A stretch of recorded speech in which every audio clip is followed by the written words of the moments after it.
kepada ketua BKPAK, para pengurus, para alumni, dan para mahasiswa. Shalom, selamat Natal tahun 25 dan menjelang tahun baru. Jadi kalau Pak Fajar sudah bisa pakai handphone untuk memberikan speed, saya generasi yang lebih lama lagi, saya masih mengandalkan kertas.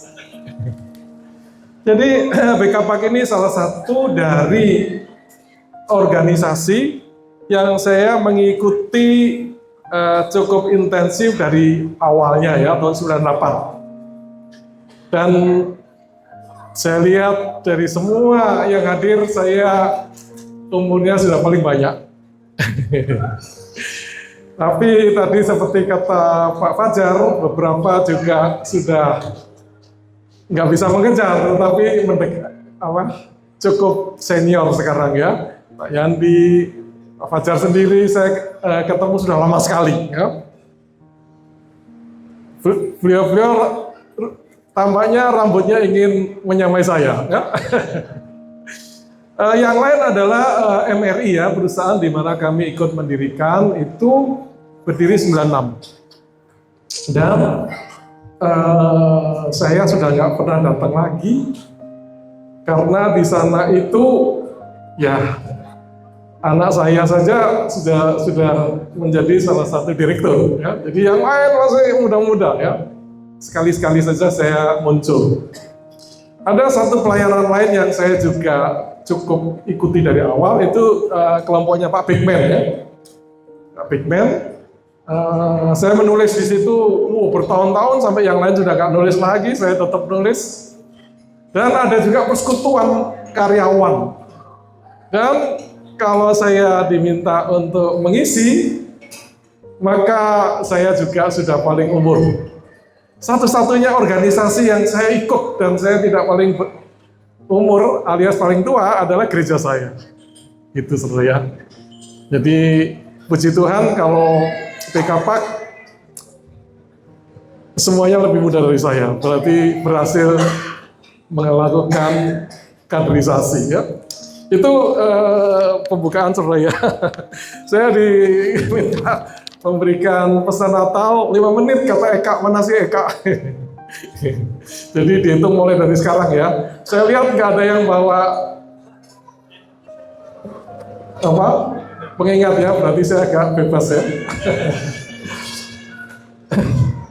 Jadi bagi kita Natal tentu adalah bukan sekedar perayaan, tetapi satu tonggak besar di mana Allah mengerjakan kasih-Nya. Ternyata masih ada pengingatnya ya. Mengerjakan kasih-Nya ya, dan dia datang, kemudian nanti mati di kayu salib, kemudian naik ke sorga ya, dan dia akan datang kedua kali ya. Dan dia datang dengan kerendahan hati. Di Palungan tadi ada nyanyi Palungan, berarti dia datang untuk semua kalangan ya, semua kalangan. Nah, pesan Natal ini ya saya mengingatkan saja bahwa ini tercermin di tema kita, Become Leaders to Continue God's Love, ya. Good God's Love. Jadi ketika kita menjadi pemimpin, maka sebenarnya kita sedang menjadi pelayan. Ya. Dan motivasi pelayanan kita adalah kasih. Karena Allah kita sudah mengatakan seperti ayatnya, serta ayatnya disebut nggak di sini ya. Jangan lupa nanti dibuka lagi ya, ayatnya itu Yeremia 31 ayat 3. Ya. Yeremia 31 ayat 3. Yang berbunyi, aku mengasihi engkau dengan kasih yang kekal. Jadi kasihnya tadi dijelaskan seperti apa, yang dalam satu kata kekal. Ya. Sebab itu aku melanjutkan kasih setiaku kepadamu. Jadi dari kekekalan dilanjutkan lagi ya, sampai tidak akan ada akhirnya ya. Nah saudara, kita tahu di dalam perjanjian baru nanti ini dikenal sebagai kasih agape ya. Kasih Kristus yang sempurna, yang tidak layak kita terima dan berkorban ya, berkorban di kayu salib. Jadi saudara, kasih yang kekal ini, yang konsisten, yang teguh dan setia ini dikatakan oleh tema kita harus menjadi DNA pelayanan kita sebagai pemimpin berkarakter Kristus, ya. Itu saudara ya. Jadi tadi dibicarakan bahwa BKPAK hadir untuk mencetak pemimpin dengan target yang besar, ya, target besar. Pemimpin berkarakter Kristus, ya, berkarakter Kristus. Jadi saudara, berarti kita ini menyalurkan kasih Kristus, dan karena Kristus juga adalah Allah kebenaran, kita menjadi terang kebenaran di mana kita ditempatkan, ya. Itu. Ini pesan Natal, jadi saudara harus agak serius, ya. Jadi saudara, saya usia 66. Saudara, kalau saudara belajar psikososial pertumbuhan manusia, maka saya ini ada di ujung akhir, ya, yang disebut dengan tahap ke-8, ya, yang ada dua kemungkinan di dalam tahap terakhir itu, yaitu integrity, ya, itu bukan integritas, ya, tapi keutuhan sebagai manusia, dan despair, ya, putus asa. Nah, jadi saudara, kalau tahapan-tahapan kehidupan kita tidak kita ikuti dengan baik, ujungnya bisa despair, ya, putus asa, karena wah, saya tidak melakukan apa yang seharusnya saya lakukan. Ya. Jadi saudara, firman Tuhan mengajar kepada kita banyak hal untuk kita lakukan, ya. Memberi misalnya, ya.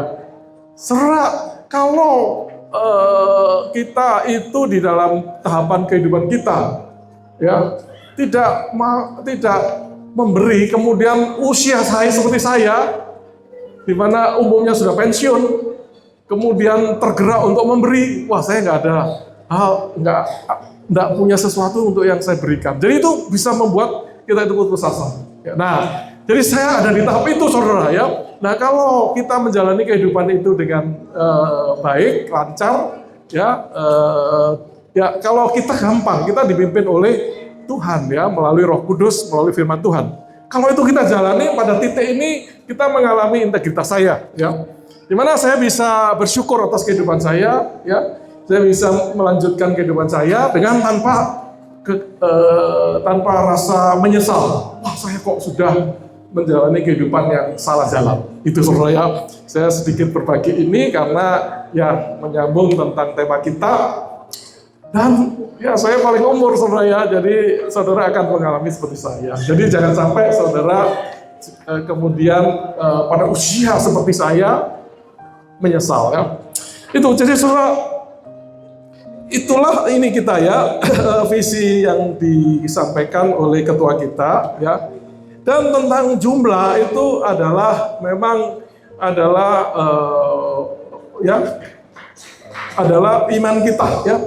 Dan kalau kita menjalankan pimpinan Tuhan di dalam menjalani pelayanan, maka tidak ada yang tidak mungkin, ya. Jadi tidak ada yang tidak mungkin. Jadi saudara, sekali lagi selamat Natal, ya. Kiranya peringatan kelahiran Tuhan kita Yesus Kristus ini memberi semangat baru kepada kita, ya, untuk bangkit lagi melayani. Ya, mungkin sudah kita diporak-porandakan oleh kesibukan dunia, ya, pekerjaan, bisnis, korupsi, konflik, ya, melemahkan kita. Marilah peringatan Natal ini membangunkan semangat kita lagi. Saya mau menjadi pemimpin berkarakter Kristus yang dipakai oleh Tuhan menjadi berkat bagi dunia ini. Dimulai dari lingkungan yang paling dekat, di rumah kita, di gereja kita, di lingkungan BKPAK. Ya. Itulah pesan Natal saya sedikit. Kiranya Tuhan Yesus terus memberkati dan memakai BKPAK.